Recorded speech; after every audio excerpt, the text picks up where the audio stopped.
Hello friends, Nifty analysis video में आप लोगों का स्वागत है।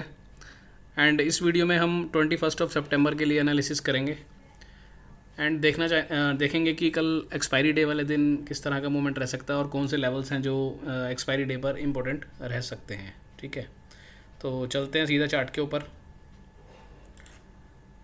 निफ्टी का डेली चार्ट है एंड जैसे हमारी कल ही बात हुई थी कि ये वाली जो कैंडल ये बना करके गया था, ये इस पूरे ट्रेंड के दौरान अगर हम देखेंगे तो फर्स्ट टाइम जो है इसने कॉर्ड नेगेटिव किया था। और लास्ट वीडियो में मैंने आपको वेरियस टाइम फ्रेम्स भी दिखाए थे जो कि क्लियरली इंडिकेट कर रहे थे कि यहाँ पर अब जो है ट्रेंड थोड़ा सा, ये वाला जो पूरा ट्रेंड था ये कहीं ना कहीं अब चेंज हो रहा है। ठीक है, तो आज आपने देख ही लिया, गैप डाउन हुआ, गैप डाउन होने के बाद थोड़ा सा वो ऊपर गया। एंड मॉर्निंग में ग्रुप में एक लेवल भी मैंने पोस्ट कर दिया था, 20,020 का एक की लेवल है। अगर उसके नीचे क्लोजिंग आती है तो फिर ये और भी ज़्यादा बियरिश हो सकता है। और जैसा कि उसके नीचे हम क्लोजिंग दे चुके हैं और काफ़ी अच्छी खासी बियरिश क्लोजिंग आई है, तो 9900 तक हम लोग पहुंच गए हैं। ठीक है, तो अब एक बार चलते हैं 1 मिनट के टाइम फ्रेम पे और देखते हैं आज पूरा दिन में किस तरीके से काम हुआ। तो आज हम गैप डाउन हुए, गैप डाउन होने के बाद में सारा दिन जो था हम डाउन ट्रेंड में रहे और एक बार भी ऐसा नहीं हुआ कि हमने 200 EMA को अटैम्प्ट किया हो। ठीक है, तो ये बियरिश क्लोजिंग ही मानेंगे। लेकिन एक चीज़ इसमें पॉजिटिव ये दिख रही है कि क्लोजिंग आते आते, यानी कि लास्ट में आते आते हम लोग 50 EMA के ऊपर जा कर के क्लोज दिए हैं। ठीक है, जिस तरह से हम लोग कई दिन से अभी ऊपर की तरफ हम देखते थे कि एक ऊपर का ट्रेंड होता था और क्लोजिंग आते आते 50 के नीचे आ जाते थे, तो यहाँ उसका अपोजिट हुआ है। ठीक है, 3 मिनट के टाइम फ्रेम पे चलते हैं। यहाँ पर भी हम सारा दिन जो है नेगेटिव रहे और थोड़ा सा इसमें एक्सपेंशन अपने को दिख रहा है। एंड 5 मिनट पे आएंगे, यहाँ पर भी हम सारी एवरेज के नीचे हैं। और 15 मिनट पे आएंगे तो हम यहाँ पर भी हम सारी एवरेज के नीचे हैं। तो अब कल के लिए इंपॉर्टेंट लेवल्स क्या हो सकते हैं एक बार वो देख लेते हैं और फिर आगे की बात करते हैं। तो ये कुछ लेवल्स जो है वो मार्क किए हुए हैं। अभी जिस तरीके से ये आज क्लोजिंग करके गया है उसके अकॉर्डिंग कल माइनर गैप अप या फिर फ्लैट काइंड ऑफ ओपनिंग हो सकती है। ठीक है, और अगर इसका अपोजिट होता है, यानी अगर कल थोड़ा सा हम नीचे खुलते हैं तो एक बार को हम वापस ऊपर आज की क्लोजिंग के लेवल तक आ सकते हैं। तो इसीलिए ये लेवल्स जो हैं वो आपके लिए इंपॉर्टेंट रहेंगे। तो अगर तो हम थोड़ा सा माइनर गैप डाउन खुल जाते हैं, फॉर एग्जांपल अभी हम 19,900 पे क्लोज दिए हैं, अगर मान लो 25-30 पॉइंट 50 पॉइंट हम नीचे खुलते हैं तो वो एक सपोर्ट एरिया है। 830 से लेकर के 850 वाला जो जोन है वो एक सपोर्ट एरिया बनेगा, 19,830 से लेकर के 850। अगर हम उसके आसपास खुलते हैं तो वहाँ से हम एक ऊपर की तरफ बाउंस ले सकते हैं, पहला केस। दूसरा केस, अगर हम बिल्कुल फ्लैट खुलते हैं, 20-30 पॉइंट ऊपर नीचे खुलते हैं, तो वहाँ से भी एक इम्पोर्टेंट लेवल जो नीचे के लिए रहेगा आपके लिए, सबसे पहला लेवल रहेगा वो 19,864 का रहेगा। एंड ऊपर के लिए रहेगा जो फर्स्ट लेवल रहेगा वो 19,927 का रहेगा। तो ये दो लेवल जो है वो इम्पोर्टेंट रहेंगे, तो इनको अपने को देखना है। अगर 19,900 रफली अगर हम राउंड फिगर में बात करें तो 19,930 के ऊपर हम इंटरडे में निकलते हैं तो नेक्स्ट जो रेजिस्टेंस बनेगा वो ऊपर आपकी स्क्रीन पे है 19,966 का बनेगा।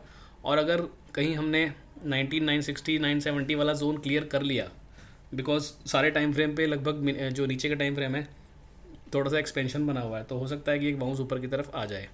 तो अगर हमने 19,960 का लेवल या 70 का लेवल कल इंटरडे में आपको दिखे कि वो ब्रेक हो रहा है, तो कल में हम 20,036 के लेवल को भी अचीव कर सकते हैं।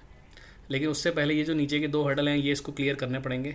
तो अगर आपको इंटरडे में इस तरह से मूवमेंट आती दिखे कि आपको दिख रहा है कि बैंक निफ्टी और बाकी जो सेक्टर्स रहते हैं, स्मॉल कैप्स मिड कैप्स में अगर कहीं आपको दिखे कि तेज़ी लग रही है, तो फिर 20,036 का लेवल भी कल में अचीव आप कर सकते हो।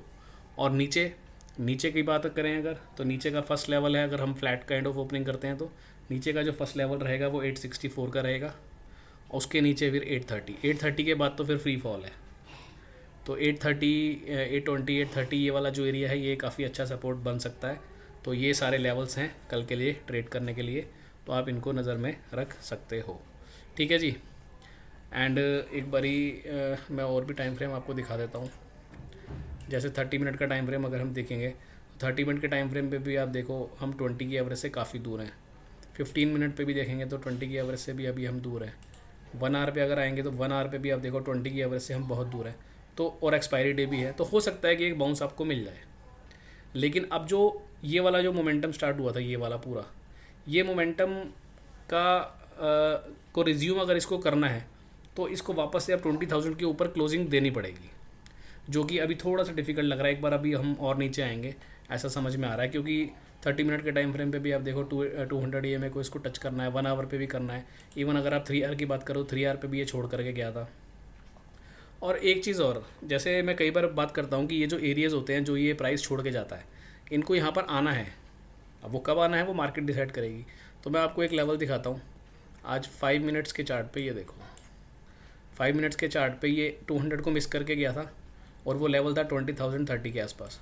तो आज हमारी ओपनिंग ही वहाँ पर हुई है, तो ये लेवल हमने अचीव किया। उससे पहले का दिखाता हूँ, उससे पहले यहाँ पर भी वो 100 के नीचे आया था और 100 के नीचे 2 बैक टू बैक कैंडल्स बनाई थी। तो ये एक एरिया था 19,925 का, तो ये लेवल भी आज इसने अचीव कर लिया 925 का। तो इसीलिए मैं हमेशा बोलता हूँ कि जो भी ये एरियाज़ होते हैं, अब ये मल्टीपल टाइम्स ये एरिया छोड़ के जा रहा था, यहाँ छोड़ के जा रहा था, यहाँ छोड़ के जा रहा था, यहाँ छोड़ रहा था, तो इट मीन्स कि ये जब भी गिरेगा एकदम तेज़ी से गिरेगा।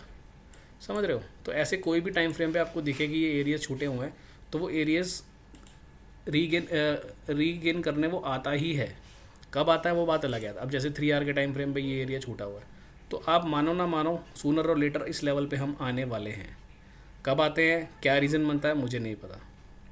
ठीक है, तो अब ये वाला जो हाई था 91 वाला, इस लेवल के ऊपर अपने को वापस से क्लोजिंग चाहिए होगी, क्योंकि इसके नीचे लगातार 2 दिन हम क्लोज हो गए हैं और बैक टू बैक 2 कैंडल्स इसने हमने यहाँ पर जो है बना दी हैं। ठीक है, सॉरी, इसके नीचे हम आज क्लोज़ हो गए हैं और अगर कल भी इसके नीचे क्लोज़ हो जाते हैं तो 2 लगातार बैक टू बैक कैंडल्स बन जाएंगे वहाँ पर। तो इसके ऊपर अब वापस से अपने को आना पड़ेगा, क्लोजिंग बेसिस पे इसके ऊपर देना पड़ेगा, जो कि अभी नहीं लग रहा है। मुझे यही लग रहा है कि अभी हम यहाँ से और नीचे जाने वाले हैं। ठीक है, तो ये सारे लेवल्स हैं जो आप लोगों को दिखा दिए, तो इन लेवल्स को आप ध्यान रखना। एंड ये कल के लिए इंपॉर्टेंट लेवल्स रहेंगे। और एग्जैक्ट सपोर्ट और रेसिस्टेंस इंट्राडे का क्या रह सकता है, ये तो हमने एक रेंज की बात करी। अब एग्जैक्ट एक लेवल की अगर मैं बात करूँ तो वो जैसे आपको पता है एक्सपायरी डे वाले दिन हम ग्रुप में पोस्ट कर देते हैं, तो वो लेवल्स कल आपको मॉर्निंग में जो है ग्रुप में मिल जाएंगे।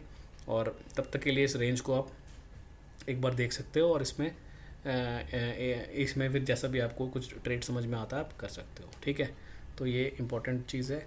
और कहने का मतलब ये है कि अगर कल इस लेवल को हम अचीव कर लें तो आप सरप्राइज़ मत होना ये हडल क्रॉस होने के बाद। ठीक है जी, okay, thank you, bye bye.